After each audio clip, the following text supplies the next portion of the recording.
Good morning मार्गी morning.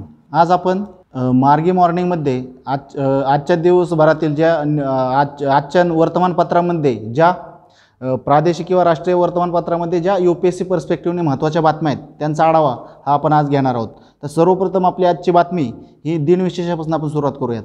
तर पवनार येथे विनोबा भावे यांनी पवनार आश्रमाची स्थापना केलेली आहे। त्यामुळे आपल्याला वर्धा येथील पवनार आश्रमाची स्थापना विनोबा भावे यांनी केली आहे। आपण एकंदरीत UPSCच्या सिलेबसचा जर विचार करायला गेलं तर पोस्ट इंडिपेंडन्स कॉन्सॉलिडेशन ऑफ इंडिया, त्याचबरोबर significance personality in Indian freedom struggle, या दोन्ही पातळीवर आपल्याला विनोबा भावे महत्त्वाचे आहेत।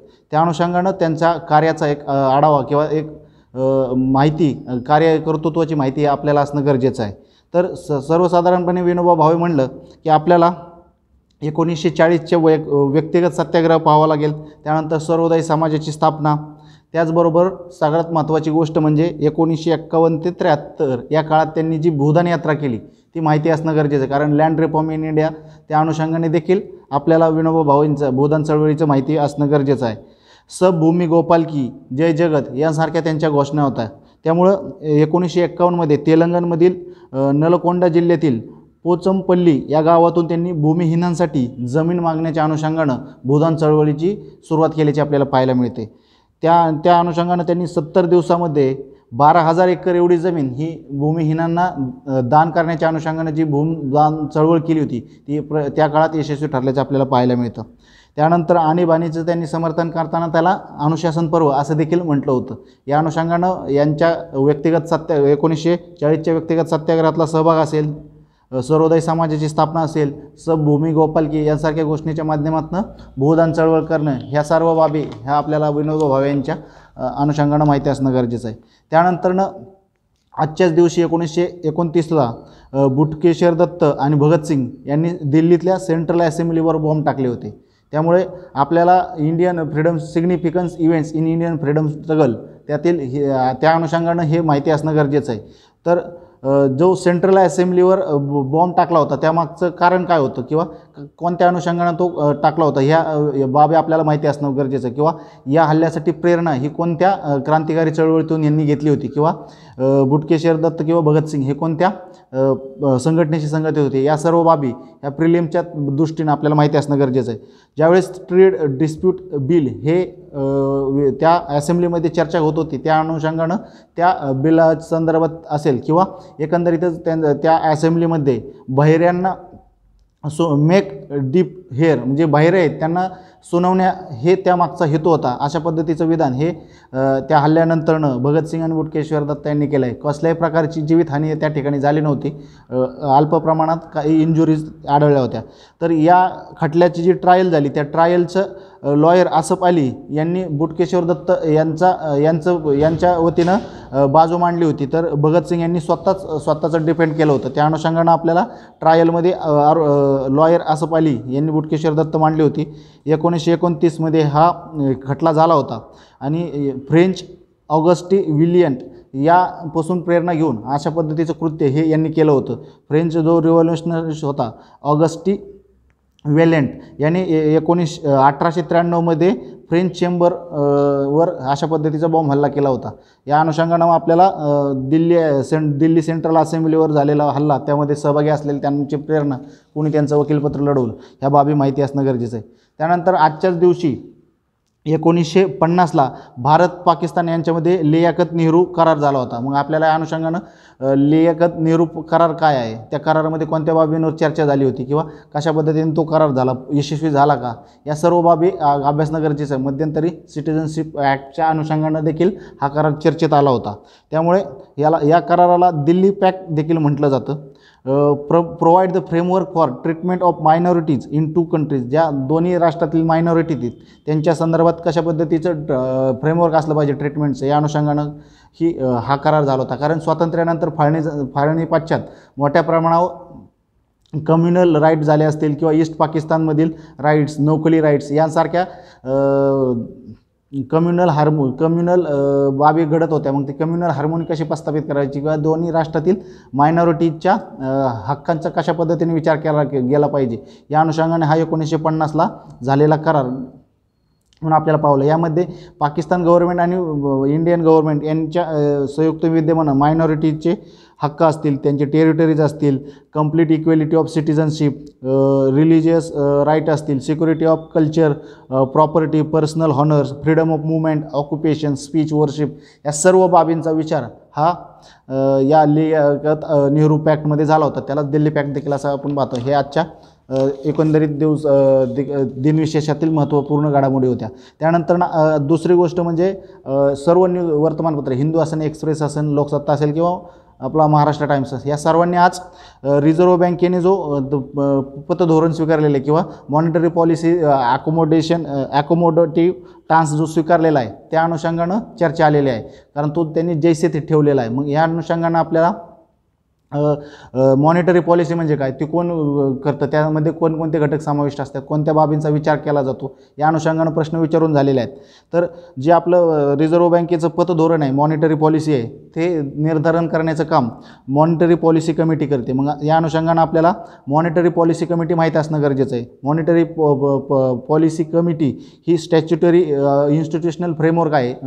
RBI ॲक्ट 1934 अंतर्गत ही स्थापना केली. म्हणजे या मॉनिटरी पॉलिसी कमिटीला स्टॅच्युटरी बॉडीचा दर्जा आहे का, अशा पद्धतीचा प्रश्न विचारू शकतात. किंवा या बॉडीची जे 6 मेंबरची बॉडी असते त्यामध्ये 3 रिझर्व्ह बँकेचे आणि 3 हे सेंट्रल गव्हर्नमेंटने नॉमिनेटेड केलेले असतात. एक्स ऑफिसो चेअरमन या मॉनिटरी पॉलिसी कमिटीचे एक्स ऑफिसो चेअरमन हे रिझर्व्ह बँकेचे गव्हर्नर राहत असल्याचं पाहायला मिळतं आणि त्यांनाच कास्टिंग वोटचा देखील अधिकार असल्याचं देखील आपल्याला पाहायला मिळतं. यांचं फंक्शन काय आहे, जे एकंदरीतच जो पॉलिसी इंटरेस्ट रेट आहे तो त्याबरोबरच इन्फ्लेशन आणि स्टॅबिलिटी आणि ग्रोथ ह्या तिन्ही गोष्टी कशा साध्य करता येतील याचा विचार करणं हे या कमिटीचं महत्त्वाचं हेतू असल्याचं पाहायला मिळतं. 2014ला उर्जित पटेल कमिटी जी RBIने नेमली होती तिच्या शिफारशीनुसार ह्या स्थापन करण्यात आलेल्या आहे. Maintain the price stability and keeping objective of growth ह्या दोन्ही बाबतीत कशा साध्य करायचं हे रिझर्व्ह बँकेच्या मॉनिटरी पॉलिसी कमिटीसमोरचं उद्दिष्ट असतं. त्याच्या अनुषंगानं आज चर्चा आलेली आहे. त्यानंतर याच अनुषंगानं लोकसत्तामध्ये देखील CPI ग्राहक मूल्य निर्देशांकावर देखील चर्चा. मग आपल्याला हे माहिती असलं पाहिजे की होलसेल प्राईस इंडेक्स म्हणजे काय, कन्झ्युमर प्राईस इंडेक्स काय, कन्झ्युमर प्राईस इंडेक्समध्ये कोणत्या बाबी समाविष्ट होतात, होलसेल प्राईजमध्ये कोणत्या बाबींचा समावेश होतो, त्या कोण काढतं, या बाबींसारखे प्रश्न हे आपल्याला आलेले आहे. 2020ला देखील याच्यावर प्रश्न विचारून झालेला आहे. तर सर्वसाधारणपणे कन्झ्युमर प्राईस इंडेक्सचा जर आपण विचार करायला गेलं तर ते कन्झ्युमर प्राईस इंडेक्स कंबाईन हा सेंट्रल स्टॅटिस्टिक ऑर्गनायझेशन काढत असल्याचे पाहायला मिळते. पण consumer price index for industrial worker, agricultural labour आणि रुरल लेबर यांच्या अनुषंगाने जर कन्झ्युमर प्राईस इंडेक्स काढायचं असेल तर ते काम लेबर ब्युरो करत असल्याचं पाहायला मिळते. आणि होलसेल प्राईस इंडेक्सचा जर विचार करायला गेलं तर office of economic adviser of ministry of commerce and industry यांच्या माध्यमातून होलसेल प्राईस इंडेक्स हा काढला जातो. होलसेल प्राईस इंडेक्समध्ये केवळ गुड्सचा विचार केला जातो, या ठिकाणी सर्व्हिसचा विचार केला जात नाही. तर ज्यावेळेस कन्झ्युमर प्राईस इंडेक्स काढला जातो त्यावेळेस कन्झ्युमर ज्या सर्व्हिसेस वापरतो त्यांचा देखील त्या त्या इंडेक्स काढताना विचार केला जातो. त्या अनुषंगानं आपल्याला ह्या दोन्ही गोष्टी माहीत पाहिजे. यांचा बेस इयरचा विचार करायला गेलं कन्झ्युमर प्राईस इंडेक्सचा तर तो 2012 आहे. त्या 2012च्या तुलनेत वर्तमान घडीला किती प्रमाणात इन्फ्लेशन झालं आहे याची तुलना करण्याच्या अनुषंगानं हे मानक प्रस्थापित केल्याचं आपल्याला पाहायला मिळतं.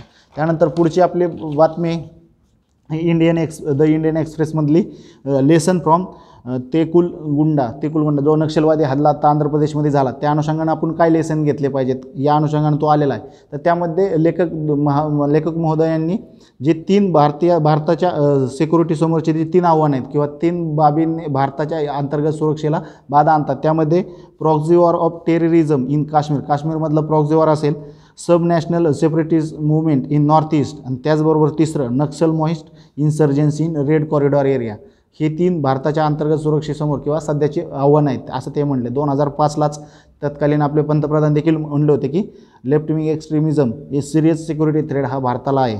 तर ह्या लेफ्ट विंग एक्स्ट्रीमिझमचे रिझन काय आहेत त्या प्रतिपादित करताना लेखकांनी सांगितले आहेत की poor governance, lack of tribal belt development, oppressive exploitative of state and society, landless socio economical backward section, हे सगळं बाबी ह्या लेफ्ट विंग एक्स्ट्रीमिझमसाठी कारणीभूत ठरतात. मग लेफ्ट विंग एक्स्ट्रीमिझम हा का वाढला आणि त्याला कोणती कारणं आहेत? मग 1972चा आपला वाईल्ड लाईफ प्रोटेक्शन ॲक्ट आहे का? कारण वाईल्ड लाईफ प्रोटेक्शन ॲक्टमुळे त्यांच्या शिकारीवर बंदी घातली. शिकारीवर बंदी घातल्यामुळे त्यांच्या प्रोटीन सोर्स बंद झाले आणि प्रोटीन सोर्स त्याचबरोबर शिकार केल्यानंतर गुन्हेगारी म्हणजे एकंदरीतच त्यांचे त्यांचे शिकारीमुळे मिळणारं प्रोटीनचा सोर्स अन्न बंद झाले. दुसरी गोष्ट त्यांच्यावर शिकार झाली आणि तिसरी गोष्ट म्हणजे काही प्रमाणात जे वाईल्ड लाईफमधले कर्मचारी आहेत त्यांच्याकडून हप्ते वसुले अशा बऱ्याच समस्यांना सामोरं झालं. त्यामुळे ते काय नक्षलवाद्यांकडे झुकत आहे का असा बी एक मतप्रवाह आपल्याला ऐकायला येत असल्याचं पाहायला मिळतं. त्यामुळे एकंदरीतच जे ॲक्ट होतात केले जातात एन्व्हायरमेंटल ॲक्ट त्यामध्ये ट्रायबलचा विचार केला जातो आहे का हा बी विचार करणं या अनुषंगानं महत्त्वपूर्ण ठरतं. मग इन्सर्जन्सीची कारणं काय आहेत त्यामधील स्थानिक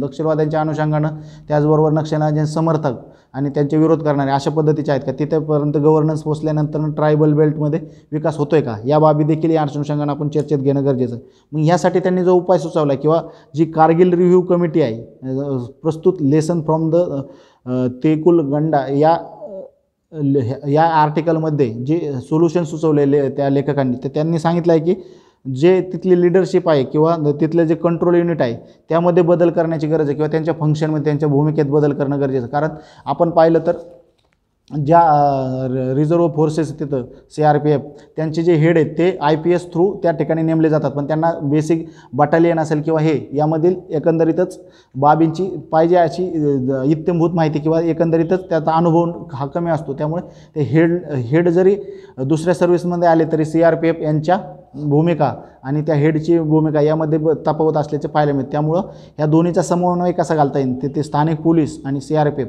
हे करत असताना केंद्र आणि राज्य यांचा बी समन्वय पोलीस फोर्स ही राज्याची असते तर सेंट्रल पोलीस फोर्स ही गृह मंत्रालय अंडर का मग त्यांचा समन्वय कसा साधायचा यावी बाबी याचा विचार आपल्याला या अनुषंगाने करावा लागणार आहे. त्यानंतर हिमांशू ठक्कर यांनी लिहिलेलं river link no one needs या अनुषंगाने आलेलं हे देखील आपल्याला पाहावं लागेल आर्टिकल. त्या आर्टिकलमध्ये ते जे केन बेटवा प्रोजेक्ट झाला आहे तो कशा पद्धतीनं त्याला पर्याय तुम्हाला देता आला असता किंवा एकंदरीतच सुप्रीम कोर्टाने नेमलेली जी सेंट्रल इम्पॉवर कमिटी त्याने जे आक्षेप नोंदवलेत त्याचा विचार करावा लागणार आहे. कारण त्यांनी सांगितलं की बुंदेलखंडसाठी अशा पर्यायाची गरज नव्हती तर no need better water access and management म्हणजे त्या ठिकाणी मोठ्या प्रोजेक्टऐवजी अल्टरनेटिव्ह काय आहेत किंवा बेटर मॅनेजमेंट कसं करता येईल याचा देखील विचार हा होणं गरजेचं होता.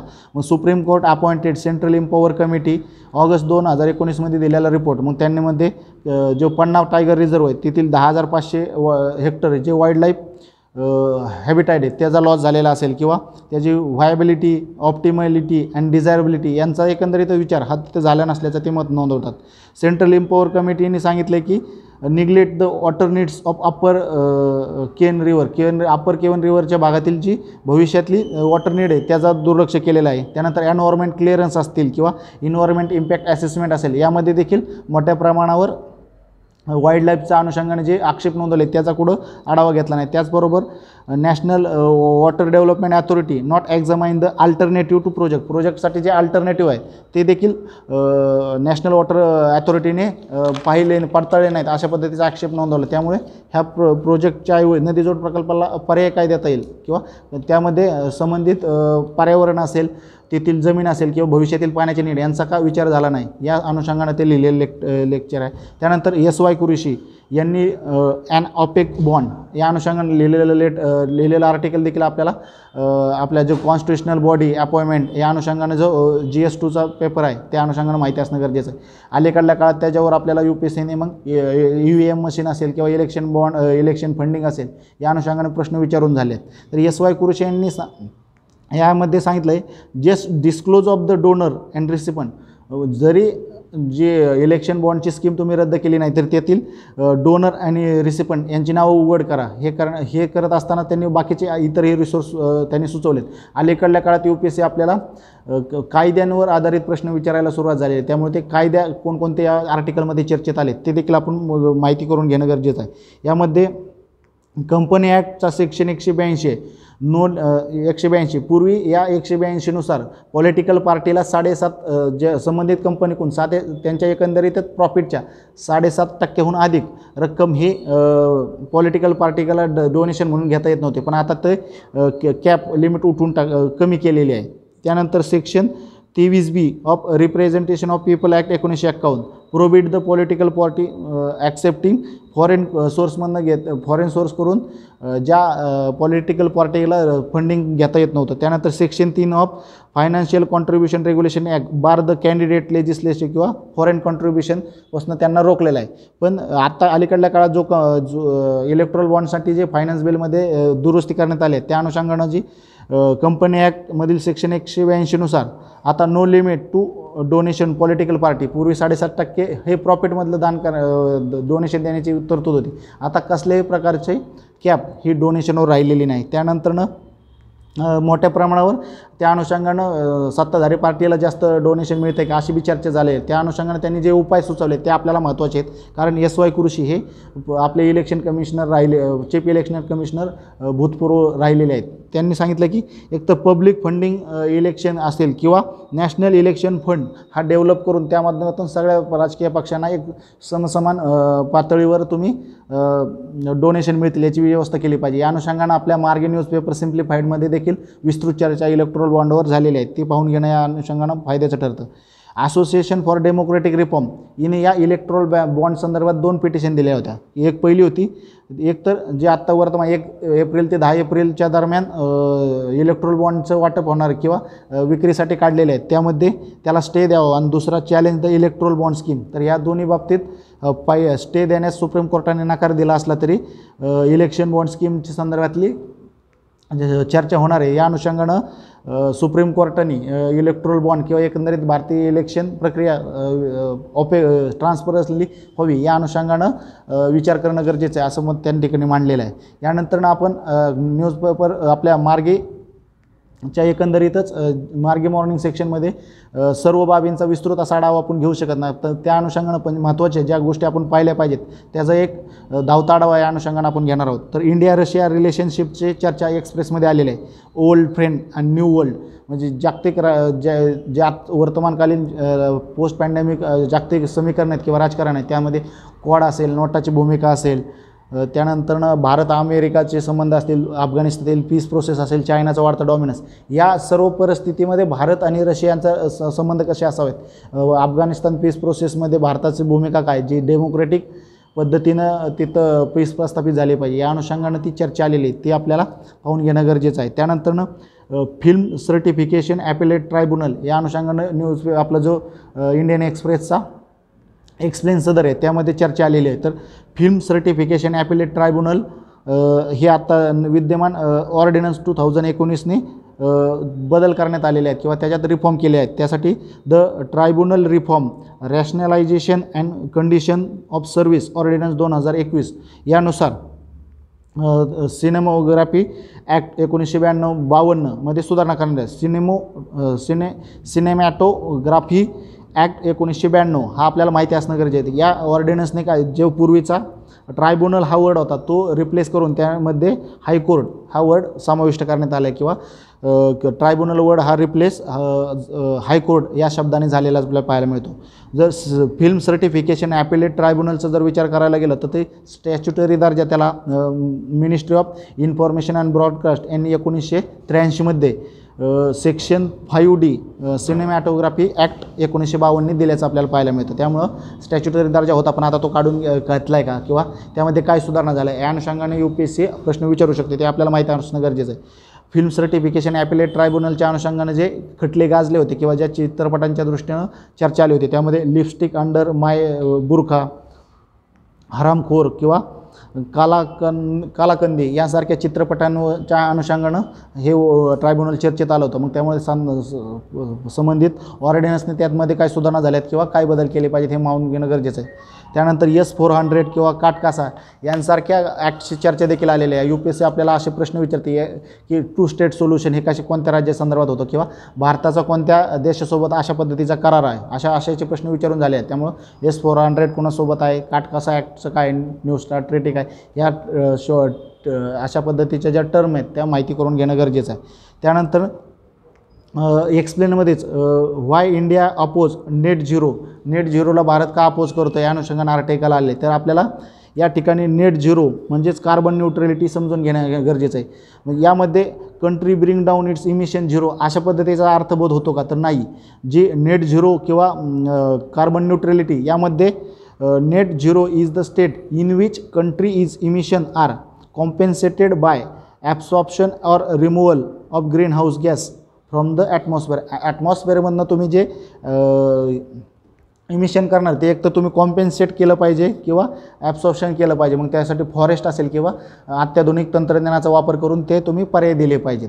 या अनुषंगाने ही चर्चा आली होती. आजच्या वर्तमानपत्रातील ज्या सिटी चर्चेत होत्या त्या पाहिल्या तर तायपाई, कोपेनहेगन, हाँगकाँग, मॉस्को, यानम, ब्रुसेल, कालालंपूर यांसारख्या सिटी चर्चेत होता. मग ह्या सिटी कोणत्या शहर कोणत्या राजधानी आहेत, त्यांच्या क्रम कशा पद्धतीने, कोणती नदी ह्यांच्या काठावरून वाहते किंवा कोणत्या काठीच्या शहरही वसलेली आहेत, यांच्यातील ऐतिहासिक स्थळं काय आहेत, या अनुषंगाने आपल्याला माहीत करून घेणं गरजेचं आहे. इकॉनॉमिक्सचा विचार करायला गेलं तर हिंदू आणि एक्सप्रेसमध्ये ज्या संस्थांचा विचार आला आहे त्यामध्ये नॅशनल कंपनी लॉ ॲपेलेट ट्रायब्युनल असेल, सेबी असेल, प्रोडक्शन लिंक्स इन्सेंटिव्ज जी सोलार सेक्टरसाठी PLI या स्कीम अंतर्गत आत्मनिर्भर भारतात काही तरतुदी आहेत त्या पाहून घेणं गरजेचं आहे. G20, नाबार्ड यांसारख्यांची चर्चा आलेली आहे. हिंदूच्या एडिटोरियलचा विचार करायला गेलं तर लोक अदालत यानंतर नेट न्यूट्रलिटीच्या अनुषंगाने आपण चर्चा केलीच की जी एकंदरीतच नेट झिरो असेल किंवा कार्बन न्यूट्रॅलिटी असेल यांची चर्चा एक्सप्रेसबरोबरच हिंदूला देखील आलेली आहे, ते पाहून घेणं गरजेचं ठरतं. लोक अदालतविषयी चर्चा आहेत. प्रिलिमला आपल्याला लोक अदालत प्रश्न विचारून झालेले आहेत.